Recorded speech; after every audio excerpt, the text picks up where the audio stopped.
Bonjour à tous. Je vais appeler cette vidéo l'Ukraine et le diable. Je vais mettre entre parenthèses la perversion narcissique et je vais vous amener un raisonnement. Comment s'est établi mon raisonnement par rapport à l'Ukraine, puisque ça fait des années que je vous dis qu'on va avoir un problème avec l'Ukraine. Et je regarde l'actualité hier. Je vois M. Petro Poroshenko qui met en place tout un rituel. Donc il déclare la, comment ça s'appelle déjà, vous savez, quand on met, c'est l'armée qui va prendre le pouvoir pendant un certain temps, c'est un état de, vous me le mettrez dans les commentaires, c'est pas très grave. Vous savez, c'est quand on met le pouvoir militaire en place, on va contrôler les horaires, on va mettre le pays en situation d'urgence. Ça s'appelle, ah il est là, il veut pas venir. Ne soit pas d'importance parce que si vous allez voir ce qui se passe en Ukraine, vous tapez Petro Poroshenko, vous tapez l'Ukraine, ils ont eu un problème avec deux navires, des navires de guerre ukrainiens qui ont été dans les eaux territoriales de la Russie. Enfin, en tout cas, de la partie, en fin de compte, que gère la Russie, puisqu'il y a encore un problème avec des pays, j'en passe. C'est pas ça qui m'intéresse.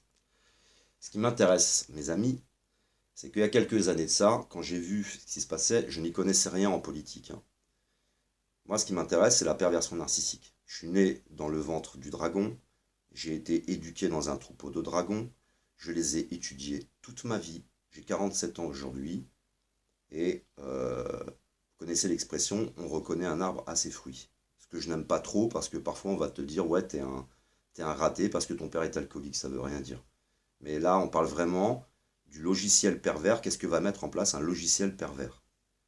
Du coup, je vois Petro Poroshenko prendre le pouvoir, je vois un petit peu comment il se comporte, je vois tout ce qui se passe quand le fascisme prend le pouvoir du pays, parce que là-bas c'est fasciste, hein. Ils s'amusent même à mettre des affiches d'Hitler, c'est complètement délirant. Bon après, peu importe, moi je vois la perversion. Du coup, je fais des vidéos et j'explique danger, danger, quoi. Je n'ai rien d'autre. Après, je vais vouloir me renseigner un peu plus que ça. Qu'est-ce qui s'est passé là-bas? Puisqu'on a monsieur Bernard-Henri Lévy qui va intervenir là-bas. Je ne connais pas plus que ça monsieur Bernard-Henri Lévy, mais j'avais déjà fait des vidéos sur le personnage, puisque je l'ai regardé fonctionner. Hein, c'est pas, quand tu as des problématiques narcissiques, tu vas les retrouver partout dans les comportements, tu sèmes des choses. Deuxième, deuxième chose, Bernard-Henri Lévy. Ensuite, c'est grâce à le blog de, comment dire, Olivier Berruyer, lescrises.fr. Là, lui, il va très en profondeur dans les choses. Il nous parle d'ONG américaines qui vont là-bas, qui vont financer la révolution, qui vont financer donc un parti d'extrême droite. Vous savez maintenant que en Europe, l'extrême droite est en train de renaître grâce à des financements. On a vu que par exemple Marion Maréchal Le Pen, elle est maintenant en relation avec l'un des conseillers de Donald Trump et qui veut installer aussi, lui aussi, un extrême. C'est en train de se mettre en place peu à peu.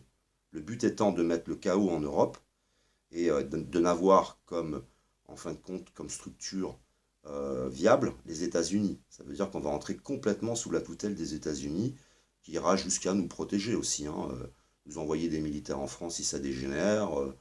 Je ne sais pas ce qu'on peut imaginer de tout ça. Mais moi, je ne vais pas aller trop loin. Je prends en fin de compte les analyses politiques et géopolitiques des crises.fr. Je les ajoute à cette perversion. Vous voyez, il y a une évolution dans mon raisonnement. Ensuite, troisième chose, je reprends en fin de compte les prophéties religieuses. Mais on n'en a pas besoin, hein.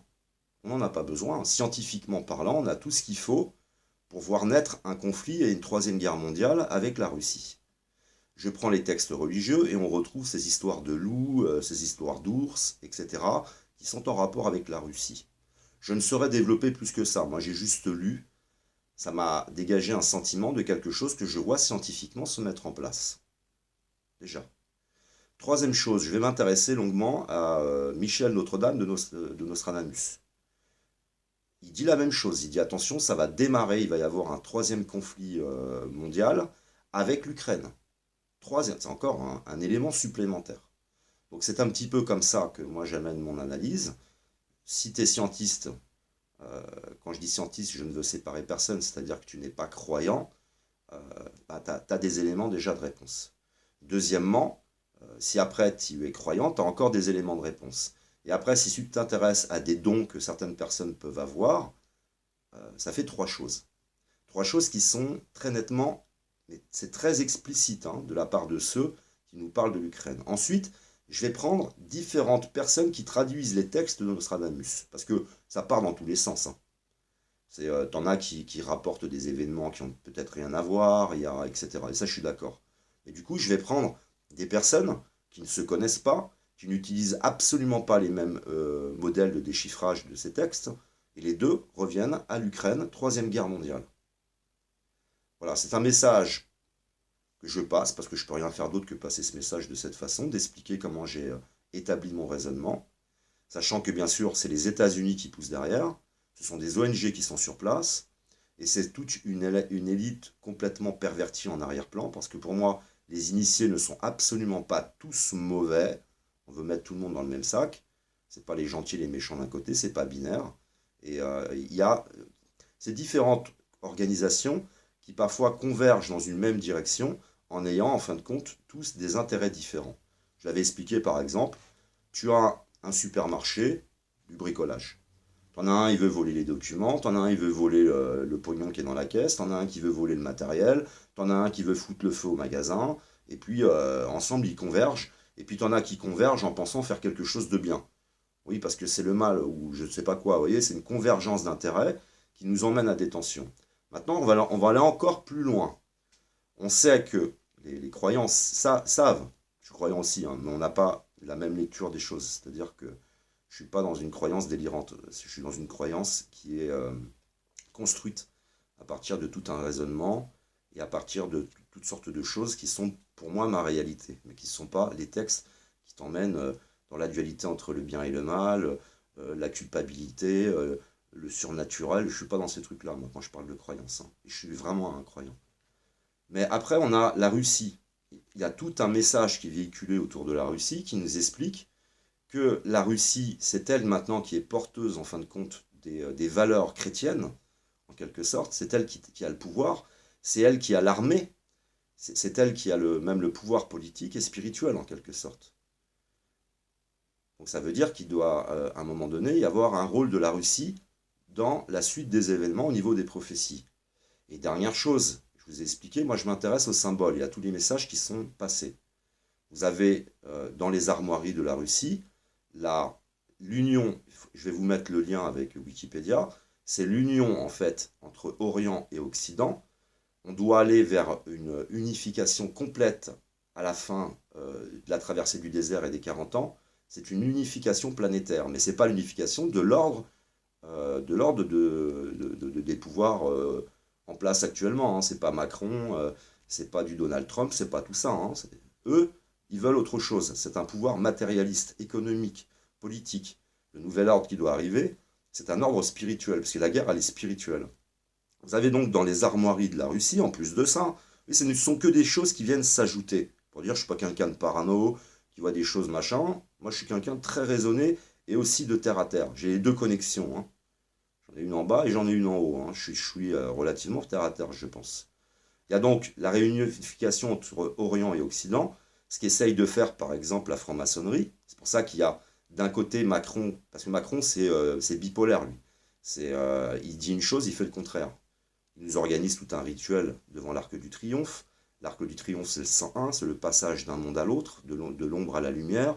C'est la réunification entre Orient et Occident. Il invite Vladimir Poutine et Donald Trump, mais tout en étant je ne vais pas dire aménager la chèvre et le chou, il est plutôt aménager la chèvre plutôt que le chou, quoi. C'est-à-dire aménager Donald Trump et les Américains, et puis les pouvoirs européens.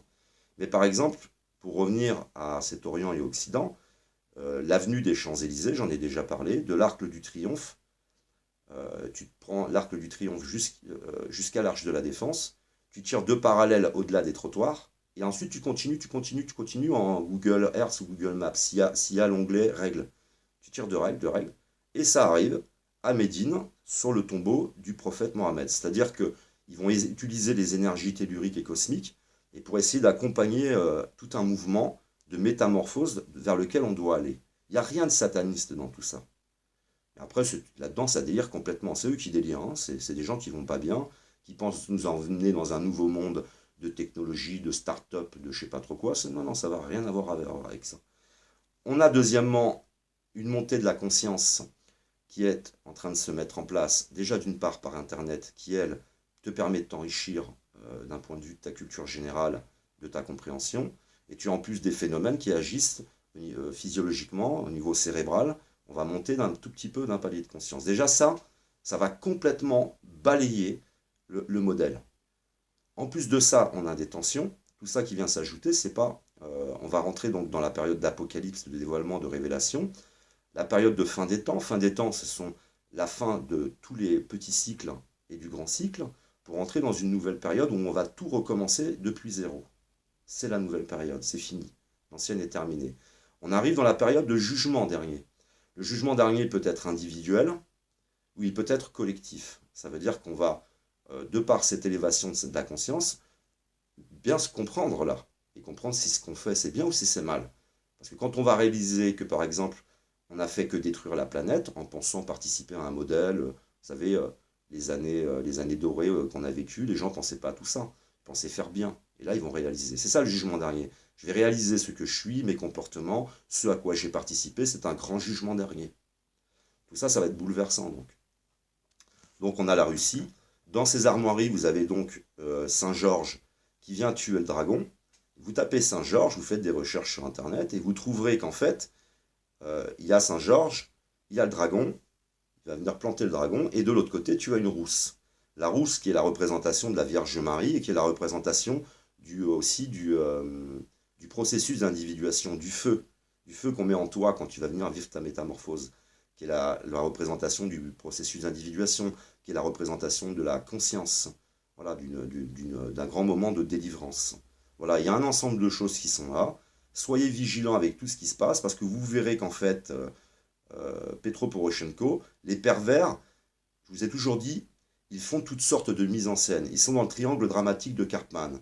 Ils arrivent en sauveur, c'est des persécuteurs, après ils font les victimes, après il va organiser toute une mise en scène, toute une cérémonie. Oui, nous sommes en état de guerre, c'est le plan, c'est pas le plan Marshall, comment ça s'appelle? Je l'avais en tête, je l'ai regardé hier en plus, je suis désolé. Et voilà, il va mettre tout ça en scène. Ensuite, les Américains, vous avez l'ONU, l'OTAN, tout le monde va s'en mêler là-dedans. Et puis on essaye de faire monter la tension, pour passer à l'acte sacrificiel. Voilà, c'est de la perversion, ce sont des pervers. Une personne saine, ça arrive. Tu contactes comment dire, la Russie. Déjà, tes bateaux, ils n'y seraient pas. C'est une provocation qui est volontaire. Parce que tu vas faire attention, tu n'as pas à aller traîner dans ces eaux-là. Tu sais que ça ne va pas avec eux. Pourquoi tu vas traîner dans ces eaux-là? Deuxième chose, ça arrive. Tu demandes à rencontrer. Tu vas pas faire monter les tensions. Tu vas pas avoir des gens qui vont aller devant l'ambassade, jeter des trucs, brûler des machins, etc. Ils veulent la guerre. Ils la veulent, la guerre. Ils veulent le chaos. Vous savez comme moi qu'il y a des personnes qui sont très malsaines dans tous les pays du monde, qui ne rêvent que d'une chose, c'est d'une guerre civile, de prendre un pouvoir, qu'on leur donne des bottes, qu'ils puissent claquer des bottes, humilier les autres. C'est là le moment où les démons prennent le pouvoir. Ça veut dire qu'on est soit une part du dragon, ou alors on est une part du Christ en quelque sorte. Voilà, pour prendre du symbole. De quel corps faisons-nous partie? Et donc il y a des personnes qui rêvent de ça. Ils rêvent de fascisme. Ils rêvent d'ajouter du contrôle sur nous. Ils ne rêvent pas en fin de compte du processus d'individuation qui équilibre complètement naturellement la société. Non, non, c'est toujours ajouter des idéologies. Et toujours avec ces leaders charismatiques, pervers narcissiques à la tête, qui veulent, eux, être à la tête des choses et agir sur les autres. Le pervers narcissique ne veut pas agir sur lui, il veut agir sur les autres, il veut contrôler les autres. Et ils arrivent toujours dans des périodes de crise politique, crise sociale, crise économique. Et là, ils instrumentalisent toutes les pathologies du binaire. Regardez, ils jouent avec nos peurs, avec nos émotions. Euh, Ils instrumentalisent la justice, etc. Ils font monter la tension, les angoisses. Alors nous, on a peur, on dit non, non, je veux sauver mes meubles. Oui, oui, donnons-lui le pouvoir, lui, il va nous sauver les meubles. Non, non, et on est complètement instrumentalisé. Donc vous allez avoir là, suivez bien Petro Poroshenko pour les mois et les années à venir, et regardez-le mettre en scène comme ça la guerre. C'est ce qu'il veut, il veut la guerre. Mais il ne veut pas la faire tout seul, la guerre. Donc il va se victimiser au maximum. C'est là qu'il va prendre contact avec les États-Unis, tout ça. Il va essayer de faire monter la tension. Et lui, il veut la guerre. Lui, il veut la guerre. Mais il ne peut pas la faire tout seul. Il n'a pas les moyens. Là, Vladimir Poutine envoie juste une bombe là-bas, c'est terminé. Hein. Il n'y a plus personne. Hein. Il ne peut pas la faire tout seul, la guerre. il a besoin de toutes ces organisations qui ne servent que les États-Unis, comme l'OTAN par exemple. Donc soyez sensibles à la mise en scène des pervers. C'est ça, s'intéresser, se cultiver, prendre conscience. Qu'est-ce qu'un pervers narcissique? C'est un problème narcissique, un problème d'ego, c'est la séparation, c'est tout pour moi, je ferais impossible de faire le même travail, le moindre travail sur soi, c'est calcifié, hein, ça t'empêche de vivre le processus d'individuation complètement, hein, c'est fini, hein. Les problématiques narcissiques, c'est presque une condamnation, en fin de compte, à rester dans cet enfermement euh, émotionnel et, comment dire, pulsionnel, de jalousie, de haine. C'est une cage d'acier, c'est une cage puissante en fin de compte. Et ces personnes-là n'ont plus qu'une chose à faire, c'est à chercher les démons chez les autres. Ils ne peuvent pas travailler sur leurs propres démons. Ils ne peuvent pas une seule seconde commencer à se remettre en question. Je vous l'ai dit, tu ne tues pas tes démons intérieurs, tu vas aller chercher les démons chez les autres. Tu vas faire tout un rituel, toute une cérémonie, et tu vas déposer ton bouc émissaire là, sur l'autel de la cérémonie, tu vas le sacrifier, quoi. Voilà, c'est des vrais malades mentaux, quoi. Donc observez bien ce qui se passe, parce que maintenant, j'en suis convaincu. Bien sûr, il n'y a pas que cet endroit-là qui pose problème. Il y a aussi le Moyen-Orient, en Amérique du Sud, il y a aussi d'autres problématiques. On est dans une période très compliquée, parce que l'environnement, le climat va fragiliser les économies, va fragiliser le social. Il va y avoir des mouvements de masse de personnes. On va vivre là une période qui va bousculer. Donc toutes ces tensions, ça peut être parfois de l'incompréhension. L'incompréhension, elle emmène à la paranoïa, elle emmène à la peur, elle emmène à tout un tas de choses. Et si on met un peu de conscience et de connaissance, on a du recul. Comme j'expliquais, quand tu regardes une entreprise qui est en train de se métamorphoser, soit tu es dans l'entreprise en train de te disputer avec les autres, oui, mais moi la photocopieuse, je la voulais dans mon service, moi je voulais la machine à café, soit tu te mets à l'extérieur et tu observes le mouvement en général. Donc, essayez d'observer le mouvement en général. Soyez attentif à Petro Poroshenko. C'est un manipulateur pervers et il est équipé, lui, de beaucoup de choses. Il est entouré de beaucoup de personnes parce qu'après, j'avais été chercher des vidéos, j'ai été chercher des images et là-dedans, c'est un pack explosif comment dire, de perversion, de malades, de gens extrêmement violents. Et en rappelant, hein, vous noterez souvent la perversion, c'est exagérer le côté masculin. Ce sont des personnes qui pensent que la virilité, elle est dans la violence avec les autres. Alors que la virilité, c'est la sagesse. Tu es viril quand tu te contiens. Tu es viril quand tu es capable de discuter avec les autres. Tu es viril quand tu es capable d'assumer tes bêtises, tes contradictions. Tu es viril quand tu es comme Hercule, tu as été vivre ta métamorphose et tuer tes propres démons. C'est ça la virilité. C'est pas l'inverse, hein. On voit bien qu'on est devant deux logiciels et que c'est bien une guerre spirituelle, puisque c'est le spirituel qui soigne ça. Voilà, j'espère avoir été suffisamment précis. Je vois que les choses se réactivent en Ukraine, et un jour, il y aura une réactivation de trop. Merci de m'avoir écouté, je vous aime, que l'amour, l'art et l'autre soient avec vous.